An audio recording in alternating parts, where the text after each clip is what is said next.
Today we're checking out the world's fastest electric scooters because if you want to know which electric scooter is fastest, you can't tell from the power specs or even from the manufacturer's claimed top speed. You gotta measure it. We'll show you the top 10 fastest scooters we've ever tested, explain why most speed tests you see are completely inaccurate, plus what it's like to ride the fastest electric scooters. Some are smooth and easy to ride and some are kind of scary. So here are the fastest electric scooters we've ever tested in order from fast to fastest, because even the last place scooter had to beat 133 other scooters we've tested just to make it on this list. We're actually going to start our top 10 with number 9 for reasons I'll explain at the end. Ninth place is the Phobos X. It looks like a Dualtron, but it's not. Some have claimed its top speed is 70 miles per hour, but even when you remove the 25 mile per hour speed limiter from inside the deck, it's obvious 70 miles per hour is not gonna happen.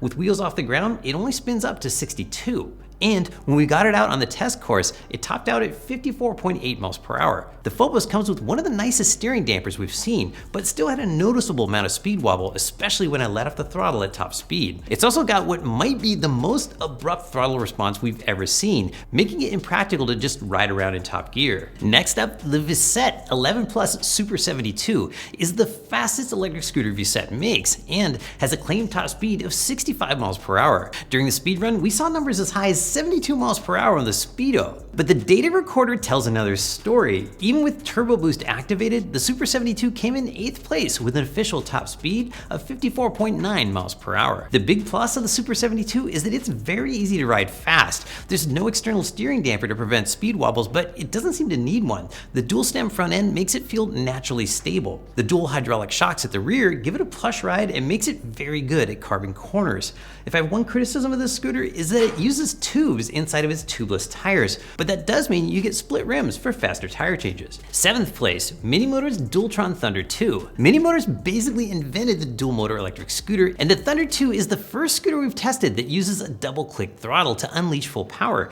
During the speed runs, when I hit 50 miles an hour, I clicked the throttle one more time, adding 1,680 more watts. It felt like turning on the nitrous, shoving me forward to a legit 58.3 miles per hour. For normal riding, the big deck gives you lots of room to move around during 60-mile long rides, and the rubber suspension gives it a smooth, comfortable ride. Power delivery is a little abrupt though, so for day-to-day riding, I think I still prefer the smoother throttle and even softer ride of the original 50 mile per hour Dualtron Thunder. The Nami Burnie has the feel of a handmade exotic electric scooter, but it's a production scooter that you can often find in stock and scores 6th place on our list. We tested the original 35 amp hour Burn E at 58.8 miles per hour. The 2 Max with a smaller 32 amp hour battery went 54.9 miles per hour, and we expect the newly updated 40 amp hour Burn E2 to be at least as fast as the original. The Burnies have possibly the best throttle control ever. Yes, the throttle has a dead spot in it, but once you're past that, the response is so smooth it feels great at any speed. I never feel the need to take it out of 5th gear. The Nami's downside, even with the steering damper installed, it's not quite as stable at high speeds as some of the other scooters. The plus side, the ultra plush suspension and huge deck make it comfortable enough to ride for hours on end. Cracking the top 5 is the 84 volt Dualtron Storm Limited, a controversial scooter because of its unusually high voltage battery. We got excited when we saw 66 miles per hour on the speedometer, but once again the data logger brought us back to earth with a certified 2-direction speed run of 59.9 miles per hour. The Storm Limited has a double-click throttle like the Thunder 2 that helps tame the power for regular riding, but the throttle response is still a little too intense for comfortably riding around in top gear. So even speed junkies like me will probably end up using Eco Mode a lot, and in Eco Mode it'll still spin the front wheel. From here it's a quick poke at the Eco button to get more power, but as much fun as it is to toggle Eco Mode and double-click the throttle, I miss being able to just ride around comfortably in top mode like the Nami. And the suspension is also just too stiff for my 165-pound rider weight. The Cabo Wolf King GT gets 4th place, and it's the first on this list with a legit 0 to 60 time. To be clear, this is not the new GTR, we'll cover that in a minute, but we're including the now 2-year-old King GT because it's still available, and with a certified top speed of 61 miles per hour, this might be the best performance bargain on the list. Like the other dual stem scooters, it's super stable at speed, even without a steering damper installed, and at low speeds, the sine wave throttle makes it almost as smooth as the Nami, but the thumb throttle also has the same dead zone. Something else you should know about this one is that the tested weight is actually 125.4 pounds, not the 115 pounds on the spec sheet, making making it one of the least portable scooters, but we still love it for its performance per dollar. The InMotion RS is one of the hottest scooters on the market right now, and for good reason.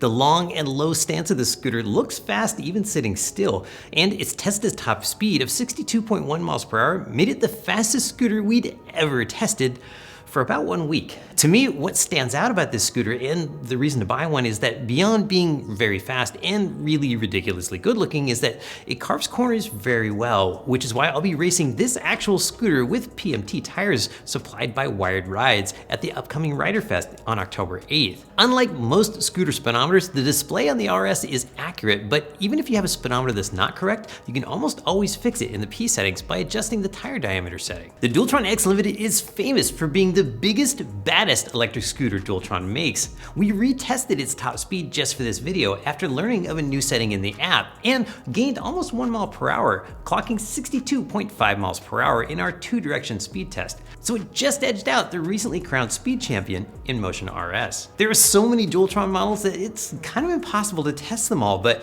of the 9 we've tested, this one is my favorite to ride because it's so easy to ride fast and surprisingly just plain easy to ride everywhere because the suspension is amazing, the throttle is ultra smooth, the deck's huge, the handlebars are super solid, and the cockpit of this scooter is just a very nice place to be.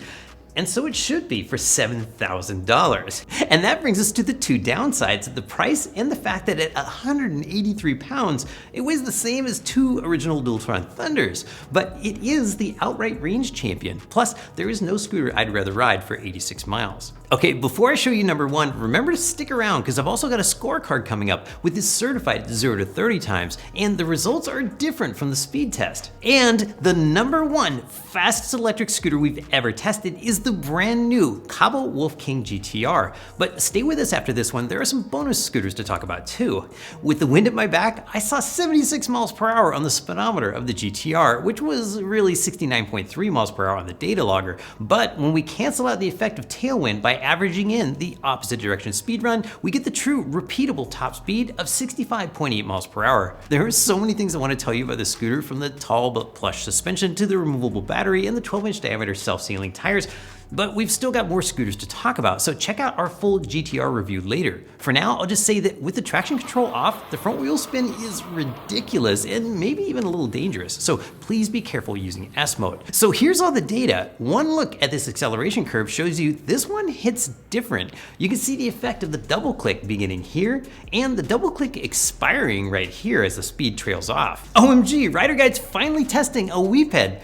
Well, that's what we thought. I'm not sure if this is 10th place, 1st place, or dishonorable mention. This might be the number 1 fastest scooter we've ever tested, but we still don't know. The power spec suggests it should be. Depending on where you look, it's 13,440 watts, or 23 kilowatts, or 33 kilowatts. But in my first ride, I went about 15 miles per hour, and I say about because this $7,000 electric scooter has no speedometer. It wouldn't go faster than this no matter which mode I selected. Back at the office, I spent hours and hours checking over every wire, but the rear motor just wouldn't go, and the whole scooter seems to be in limp mode. The SST's claim top speed is 70 to 80 miles per hour, again, depending on where you look. And Scooter.Guide claims to have clocked one at 77.9 miles per hour on flat ground in a single direction run. But to date, we're not aware of anybody doing a legit 2-direction run. And here's why that matters. A 4 mile per hour wind is something you can barely feel, but it'll give you an 8 mile per hour difference going with the wind or against it. A 1% incline in the road that you can't even see means that at top speed, your scooter is having to lift itself and you by almost a foot per second, and that's gonna slow you down. So now your top speed number is inaccurate by 5 to 10 miles per hour. But averaging opposite direction speed runs together cancels it all out and gives you a true repeatable top speed. What's more important than top speed? Actually a lot of things, but performance-wise, 0 to 30 times are way more important than top speed because you can use that acceleration at every stoplight. On the other hand, 60 mile per hour top speeds are something you will rarely, if ever, experience, and then maybe for 5 seconds before you come to your senses. Here's our scorecard of the 10 quickest Rider Guide certified 0 to 30 times. We see you, Segway GT2. Up next, 3 honorable mentions. These are production scooters we haven't had a chance to test yet, but it just doesn't feel right to leave them off of a list of the world's fastest electric scooters. Keep in mind the speeds below are not our data and are from single direction speed runs, so they could all be off by 5 to 10 miles per hour, and we also can't vouch for what they're like to ride. And finally, because we know you'll ask, here's my research on some crazy boutique scooters that are so rare, most people have never seen one in person. We spent hours searching for real speed data, and the numbers on screen are the best third-party data we've found. But again, all single direction runs, so don't count on their accuracy. Boutique scooters are exciting, but can be challenging to own. It can take up to a year to get one after you order it. Parts availability can be dicey, and the community of owners is small. Of all the scooters shown here, I think the Slack Core is the one I'd most like to try. Now, don't feel bad if your favorite fast scooter didn't make the list. There are a ton of really great scooters that didn't. My Apollo Pro isn't on there, but I still love it for sporty, real-world riding because that's what it's designed to do. And finally, we do top speed runs, so you don't have to. Please don't attempt speed runs like these. You could get hurt, get in trouble with the law, or destroy your scooter. For detailed reviews on most of these scooters, subscribe to our channel, check out the Rider Guide site, or scroll down to this video's description where you find coupon codes and links to the latest prices. I'm Paul from Rider Guide. Don't ride like me, but do enjoy your ride.